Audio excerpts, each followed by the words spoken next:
जी तमाम देखने सुनने वालों को आंसर वक़्त सलाम मसरून कादर मुतलक आपको दुनिया आखिरत की कामरानियाँ अता कर।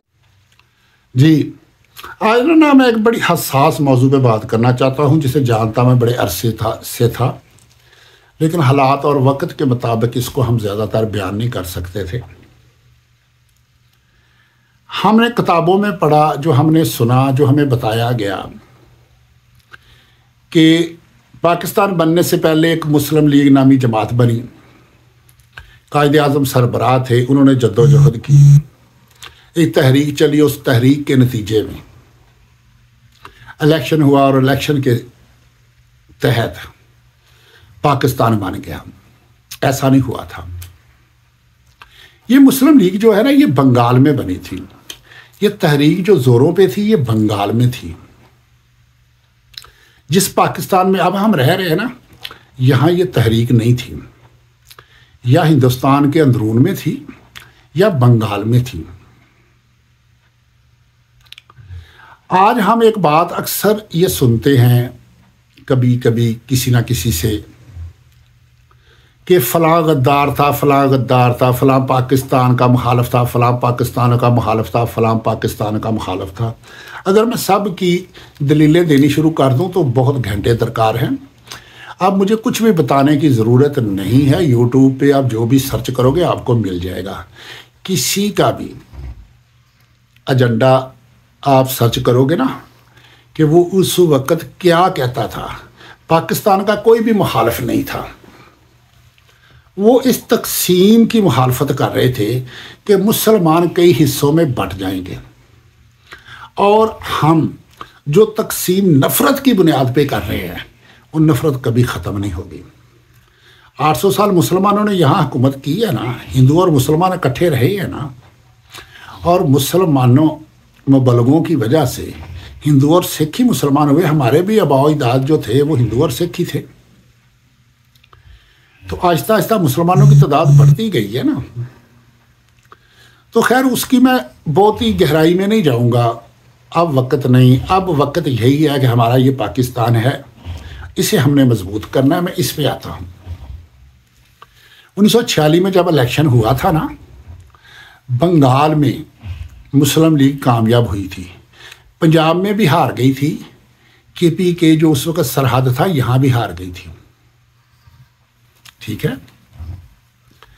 ये सिर्फ बंगाल में कामयाब हुई थी और करारदाद बंगाल की असम्बली ने पास की थी, या फिर उसके बाद सिंध असम्बली ने की थी। 1946 तक यहाँ मुस्लिम लीग के कदम नहीं जम पाए थे। वो इसलिए, ये मैं छोटी सी बात आपको समझाने लगा हूँ सादे से लफ्ज़ों में।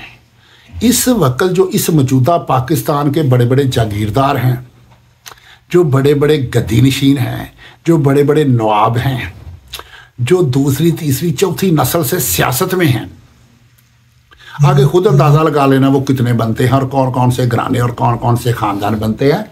ये सारे के सारे अंग्रेज़ों के पिट्ठू थे। और आज मैं जो टॉपिक बताने लगा हूँ वो ये बताने लगा हूँ कि मौजूदा पाकिस्तान जो है ये अवाम ने नहीं बनाया था, एस्टेब्लिशमेंट ने बनाया था। और उस वक़्त बरतानिया की जो एस्टेब्लिशमेंट थी वो आर्मी नहीं थी। आर्मी उनकी एस्टेब्लिशमेंट नहीं थी, ब्यूरोक्रेसी उनकी एस्टेब्लिशमेंट थी। उनके एक डिप्टी कमिश्नर के पास लामहदूद अख्तियारात थे और उसके ज़िले में जितने जागीरदार आते थे, इन जागीरदारों की अंग्रेज़ों ने क्या ड्यूटी लगाई हुई थी, गरीबों से टैक्स वसूल करके उनको देना। जिनके चंद चंद खेत थे, छोटे छोटे काम थे, उन सब से बत्ता समझ लो, वसूल करना और वहाँ पहुँचाना। और उसके बाद डिप्टी कमिश्नर के पास ये आके ना कई घंटे इंतज़ार में बैठे रहते थे मिलने के लिए। फिर वो आते थे दूर से, ऐसे बस हल्का सा हाथ हिलाना, अपने नौकर के हाथ उनको पैगाम देना कि आपका सलाम पहुंच गया, और इतने में उन्होंने खुशो खुरम होकर वापस चले जाना। ये उनकी पॉलिसियों पे चलते थे। और बाकी महकूम थे, ये हाकम थे, अपने अपने इलाके के सरदार थे। ये यूट्यूब पे आपको मिल जाएगा कि इस वक्त पाकिस्तान के कौन कौन से जो गद्दार थे जो अंग्रेज़ों के साथ थे, तो आप सर पकड़ के बैठ जाओगे कि कोई ज़िला भी खाली नहीं था। आज जिनकी नस्लों में से सियासत में नहीं है, जिनके बड़े उनके आलाकार थे, वो सारी डिटेल आपको मिल जाएगी। 1946 में बरतानिया दूसरी जंग अजीम की वजह से कमज़ोर हो गया था। अब वो इस काबिल नहीं था।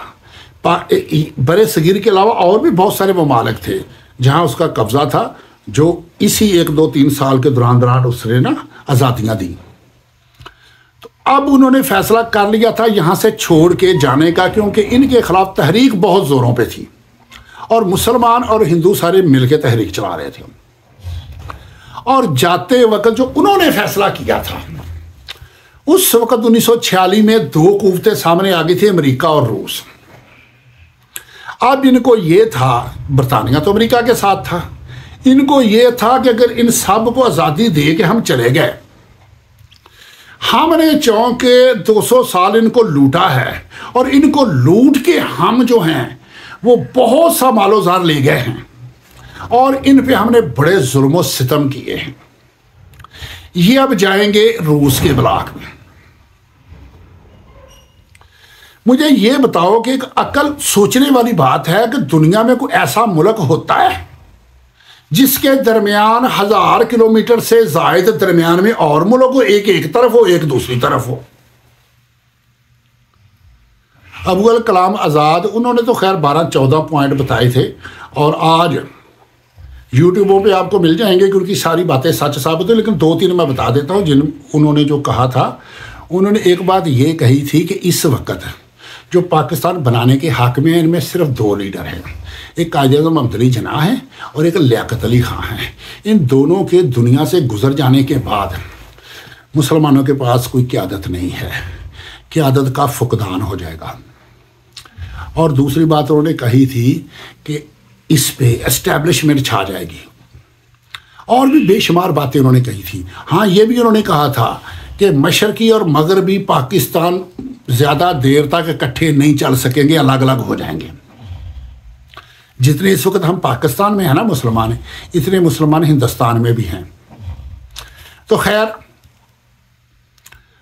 जब इन्होंने फैसला किया तो ये बड़े बड़े जागीरदार, उनके करिंदे, उनके पिट्ठू, ये अपनी डिप्टी कमिश्नरों के पास गए जो बरतानिया की इस्टेब्लिशमेंट थी। उनको इन्होंने कहा कि हमने तो आपकी चाकरी की है, आपके प्लान और पॉलिसी के मुताबिक हम चले हैं, अब आपने फैसला कर लिया यहाँ से जाने का, आपके जाने के बाद हमारा क्या बनेगा।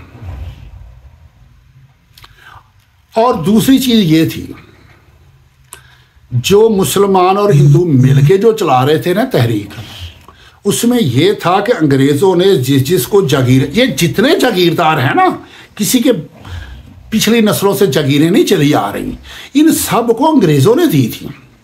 जब कोई मुल्क किसी मुल्क पे कब्ज़ा करता है तो उसकी हर चीज़ पे काबिज़ हो जाता है ना। तो यहाँ की ज़मीनों पे भी अंग्रेज़ ही काबिज़ हो गए थे ना, उन्होंने फिर बांटी थी ये जागीरें। तो एक तो इनको ये ख़तरा था कि हमारी जागीरों का क्या बनेगा। उस वक़्त की इस्टेब्लिशमेंट जो बरतानिया की थी, उन्होंने फिर इन सब को मुस्लिम लीग में शामिल करवाया। इस चीज़ की सर्च कर लेना, किताबें खोल के देख लेना, यूट्यूब पे सर्च कर लेना।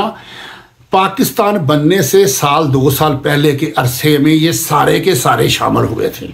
यहाँ से तो मुस्लिम लीग हार गई थी, हालांकि थे भी मुसलमान, मेंबर असम्बली भी मुसलमान थे। ये भी नहीं है कि यहाँ पे गैर मुस्लिम थे, मुसलमान थे। वज़ीर आला भी मुसलमान था, लेकिन मुस्लिम लीग के नहीं थे। KPK में भी मुसलमान था, यहाँ भी मुसलमान था, लेकिन वो मुस्लिम लीग के नहीं थे। फिर ये मुस्लिम लीग में शामिल होते हैं। और पंजाब असम्बली में चूँकि सिख और मुसलमान 2 किस्म के मेंबरान थे, मुसलमान वज़ीर आला था। उसमें जब काउंटिंग होती है पंजाब की तकसीम के बारे में, तो सिख नहीं चाहते थे कि तकसीम हो। दोनों तरफ से बराबर बराबर वोट हो गए थे। और जब दोनों कभी भी असम्बली में बराबर वोट हो जाए ना, वैसे स्पीकर असम्बली ने वोट कास्ट नहीं करना होता। अगर बराबर बराबर हो जाए, फिर वोट जो होता है वो स्पीकर असम्बली ने कास्ट करना आता है, और स्पीकर असम्बली अपनी पार्टी का पाबंद नहीं होता, वो न्यूट्रल होता है, वो जिसे चाहे वोट दे दे। और स्पीकर असम्बली पंजाब का उस वक्त पता है कौन था? ईसाई था। जब बराबर बराबर हो गए तो सिख उसे अप्रोच कर रहे थे हमें वोट दो, मुसलमान उसे कर रहे थे कि हमें वोट दो, और आगे खुद अंदाज़ा लगा लो कि उस ईसाई ने किसके कहने पे वोट दिया होगा। हिंदुओं के कहने पे दिया होगा, मुसलमानों के कहने पे दिया होगा, और ईसाइयों का रिश्ता उस वक्त किनसे था? जारी बात है बरतानिया से था। बरतानिया के आने से पहले तो बड़े सगीर में ईसाई नहीं थे, उनके मुबल्लिग यहाँ आए और आके यहाँ पे उन्होंने ईसाइयत की तबलीग की और लोग ईसाई हुए। उससे पहले ईसाइयत यहाँ पे नहीं थी। और जो ईसाई मेंबर था उसने किसके कहने पे वोट दिया होगा? जाहिर बात है बरतानिया के कहने पे। फिर इसकी तकसीम हुई और जो सिंध असम्बली थी उन्होंने करारदाद पास कर दी, उसकी भी तकसीम हो गई। फिर बारी आ गई KPK की। KPK ने असम्बली ने करारदाद पास की थी कि हम अलहदगी नहीं चाहते, हम उनके साथ रहना चाहते हैं। फिर अंग्रेज़ों के साथ कायदे आज़म ने मुज़ाकरात करके वहाँ रेफरेंडम का फ़ैसला करवाया। जब रेफरेंडम का फ़ैसला हुआ तो बादशाह खान ने कहा कि अगर तकसीम ही करना है तो फिर रहने दो रेफरेंडम को। लेकिन रेफरेंडम करवाया गया तो रेफरेंडम में इन लोगों ने पाकिस्तान के साथ आना था। रही बलूचिस्तान की बात, बलूचिस्तान भी इस हक में नहीं था, और वहाँ सरदारी निज़ाम था, रियासतें थी। पंजाब के अंदर बाबरपुर रियासत अलग रियासत थी जो कई साल बाद तक रियासत रही, उसके बाद फिर अलग सूबा बनी, फिर ये पंजाब में शामिल हुई। जब 1 यूनिट हुआ फिर शामिल हुआ, उसके बाद जब 4 सूबे बने तो इसकी सूबाई हैसियत ख़त्म कर दी गई। तो नवाब ऑफ कल्लात ने उस वक्त कलीदी किरदार अदा किया था इधर पाकिस्तान में शामिल होने के लिए, और KPK के इलाके में 20 रियासतें थी। आज बात की समझ आ गई। उस वक्त की इस्टेब्लिशमेंट थी ब्यूरोक्रेसी। जब पाकिस्तान बन जाता है तो इलेक्ट जो असम्बली थी, मामला तो उसने चलाने थे, इंडिया के मामला तो वही चला रहे थे। कायदे आज़म मोहम्मद अली जिन्ना जो थे उन्होंने तो इलेक्शन नहीं लड़ा था, वो गवर्नर जनरल बने थे, वो सिलेक्ट हुए थे, और उन्होंने इक़्तिदार को, अख्तियारात को अपने हाथ में रखने के लिए उस वक़्त की आर्मी को इस्तेमाल किया था, उस वक्त की ब्यूरोक्रेसी को इस्तेमाल किया था। और कायदे आज़म की ज़िंदगी में आपको कहीं पे भी असम्बली का कोई किरदार नज़र नहीं आएगा या लियाकत अली ख़ान का कोई किरदार नज़र नहीं आएगा। फिर आवाम से जब लियाकत अली ख़ान भी शहीद हो गए तो वो बात उनकी सच हो गई कि ये 2 लीडर हैं। उसके बाद पीछे जो है ना छान बुरा है। फिर क्या होता है? ब्यूरोक्रेसी के पास इक़्तिदार जाता है, ब्यूरोक्रेसी के बाद इस्टेब्लिशमेंट के पास जाता है। अब जो खान साहब कह रहे हैं ना आज़ादी, ओ मेरे भाई हमें गलत पट्टी पढ़ाई गई कि हम 47 में आज़ाद हुए, हम 47 में आज़ाद नहीं हुए।